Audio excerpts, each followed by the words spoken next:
Well, today, attorneys for Aretha Franklin's living heirs headed to court to see who will take over as the executor now that the singer's late niece has resigned. 7 Action News reporter Amira David spoke to one of Aretha Franklin's sons about the confusion surrounding the future of the estate. Amira?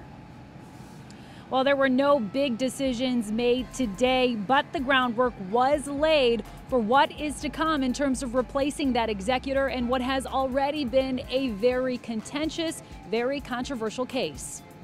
Getting to the bottom of everything that's gone on since August of 2018, and we just want justice to be served. Cal Franklin, one of the Queen of Soul's 4 sons, speaking with us today amidst a highly contentious, highly public estate court saga. It all began over a year ago. With no official will left in her name, Aretha's heirs had agreed to appoint her niece, Sabrina Owens, as the executor. But affairs went south after an alleged lack of transparency and negligence in turning over financial documents. There's been a veil of secrecy over this estate. On top of that, allegations emerging that Owen had been impermissibly driving the late singer's Mercedes-Benz. Late last week, Owens ultimately stepped down, saying she hoped it would calm the rift in my family and allow me to return to personal life. Today in court, Charlene Glover Hogan, attorney for Cal Franklin, asked the judge to grant a hold on funds being dispersed from the estate without prior court approval. That's a concern for the estate in light of the fact that Mr. Bennett says there's not sufficient funds to pay for certain items, but he can continue to get paid every month. Hogan questions what she has called excessive legal fees to Owens' attorney David Bennett, who's been paid over $390,000 this past year from Aretha's estate. And all of it comes as another huge question looms over whether 3 handwritten wills found in Aretha's couch cushion last year will be admissible in court. One will, dated back to 2014, suggesting she wanted Cal Franklin to take over, an issue not expected to be sorted out until late this year. We are sorry that it's taken this long, and we just want the truth to be told. So who now takes over and how will these funds get dispersed? Still questions that need to be answered. The judge has punted those issues to another trial taking place early next month. As for those handwritten wills, well, that will not be hashed out until later this year in September. For now, reporting live in Pontiac, Amira David, 7 Action News. Good morning, good evening, good afternoon, whatever state of the mind you're in today. Today is your day to win. What is win? Walking in news. I'm sitting here with the one and only D. Cedric Brown. Trust Up.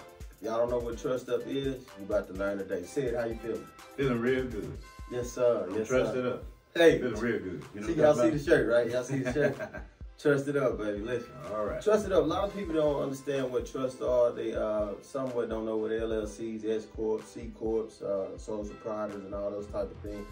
You might educate the people a little bit about what a trust is. All right. We're gonna make it straight to the point, bro. Well, if you go and look in the dictionary, a trust basically is a private agreement to manage assets for one or more beneficiaries. Number one. Number two, who use trusts? Well, very extremely wealthy people. Why do they use them? Well, because certain trusts have certain type of benefits. And all trusts are not created equal. You know, most trusts in the market today are what you call grantor, revocable trust. But the trust that I want to tell you about today is called a spendthrift, non-grantor, irrevocable, complex, discretionary trust that has the IRS code. See, most of us don't understand the IRS code because we don't have an IRS code handbook. And we definitely don't understand the Constitution because we don't even have a copy of it, so we don't know what our rights are. All right, so the Constitution gives you a right to private contract, which is a trust, and the IRS code shows you how you can now defer taxes based into perpetuity. Okay, so now you got the IRS after life. Okay, so that's huge, huge. Now, trusts date back all the way to the 1200s. So they were here before the LLC, C Corp, S Corp. Matter of fact, your homework today is Google, when were LLC, C Corps, and S Corp started? Do you understand that the United States of America is nothing but a corporation? And it has more debt than anybody, but it has fake debt because it never pays the debt off. All right? Unlike us now, we have 50 states. Some states, you know, all states pay federal income tax if you live in that state, but some states have state income tax. There's only 8 states that don't have a state income tax, and Texas is one of them. That's where we at today. All right? Wow. So trusts get real deep. There's a lot more information we give you about a trust. It makes you lawsuit proof, judgment proof, gives you privacy, anonymity. Well, how do you become lawsuit proof? Well, no judge has jurisdiction. See, trusts go back, they used to be controlled by the chancellery courts. And those chancellery courts back in the 1200s to 1800s no longer exist. So no judge that practiced statutory law or no attorney that practiced statutory law have jurisdiction over a private agreement. Now they can sue the trustee, but the trustee ain't got nothing, they can't get nothing. But you can't sue the trust because the trust is not a person. It's not an LLC, C Corp, S Corp, it's not an entity. And there's court laws that state you can't sue a trust. So if it has assets, you can't get to those assets of that trust. And that's the way it works. Wow. Okay. So you mean to tell if I got an LLC, I'm protected to a certain level, but a trust give me the ultimate protection? Well, first thing we have to look at, who created that LLC? It was you. So anything that you create, you're going to be responsible for. Right. An LLC is supposed to be limited liability company, but really it's like a large lawsuit company. Right? That means you're in a lawsuit, or you're coming out of a lawsuit, or you're about to get ready to go into a lawsuit. Because we're in a sue-conscious nation. And not only do they sue the LLC, they're going to sue the creator of that also. So now basically it's 2 lawsuits. One after your personal assets, one after the assets of the business, okay? Now they can pierce your corporate veil that they claim that you have, and they can do that because most of us don't keep up with our corporate minutes. And therefore, if your minutes are not up to date, that's how they pierce your corporate veil and now not only get to your business assets, but yours too. And then not to leave out the Corporate Transparency Act that every business owner needs to know about. It starts January 1st. Wow. If you don't turn yourself into the Financial Crimes Division of the United States Treasury, I ain't talking about yourself, I'm talking about your business and yourself. You got to tell them what the name of your business is. You got to tell them what percentage you control or what percentage you own. And if you don't, they're going to fine you $500 a day up to $10,000 starting January. And they're going to give you 2 years in prison after that. Wow. All right? So having an LLC, C Corp, or S Corp is not as easy as it used to be. We got the Secretary of State, and now we got the United States Treasury. Who's that? Those are the ones that print the money. Whose serial numbers on the money. Those are the ones that work in conjunction with the banks for the bank shareholders, because it's our business. All right? But our business is not like their business. It's like they can just print money out of the air. Unlimited amounts. But we have to learn to turn the money that they give us into income-producing assets and make the money start to work for you instead of work for money. And that's what wealthy people do. Wow. So listen, I noticed you had said something about tax code. What particular tax code number were you referring to? Well, this is public information, people. You can go to IRS code 643A through B. You can Google it right now. And it applies to trusts. And keep in mind, all trusts are not created equal. Most people get a grantor revocable trust. And once again, this is an irrevocable trust, and therefore it has its own EIN number. Revocable trusts don't. A irrevocable trust files a tax return. Revocable trust don't. A revocable trust, you move your assets in that trust, and you move your assets out. Now, I just said your assets. So you have no asset protection. But when you give your assets to an irrevocable trust, those are not your assets anymore. You can't ever get those back. You still get to use them, control them. You can sell them, you can mortgage them, you can do whatever you want to do, but you just cannot own anything. And that's the whole key here. Wealthy people don't own anything, but they control everything. Wow. That sounds like something Rockefeller used to say, right? Well, no, something like that kings and queens do. Okay. See, a king or a queen don't own anything, but they control the kingdom. Right. A king and queen don't face lawsuits. They don't really go through probate if they die. They don't own anything, and when they die, the minute that they die, the next person step up to the throne. Well, that's what happens with a trust. When you have a successor that's going to come up and give it, even with instructions that you left for them to continue to run those income-producing businesses.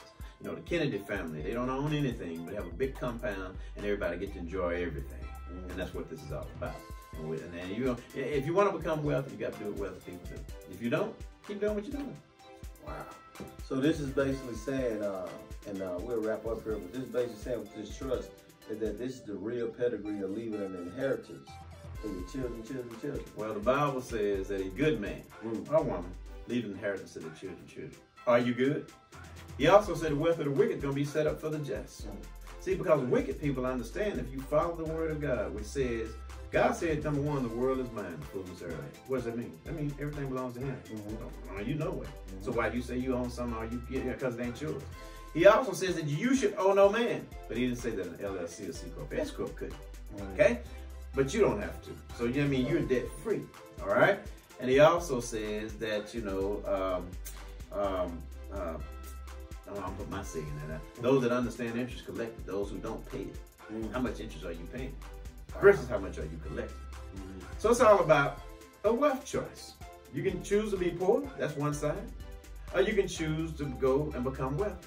See, when you were born, you had a Social Security number, you got a birth certificate, you got 12 years of an education system, continued education system, which is all about money, because these are non-profit foundations and corporations that educate us. They don't pay any taxes whatsoever.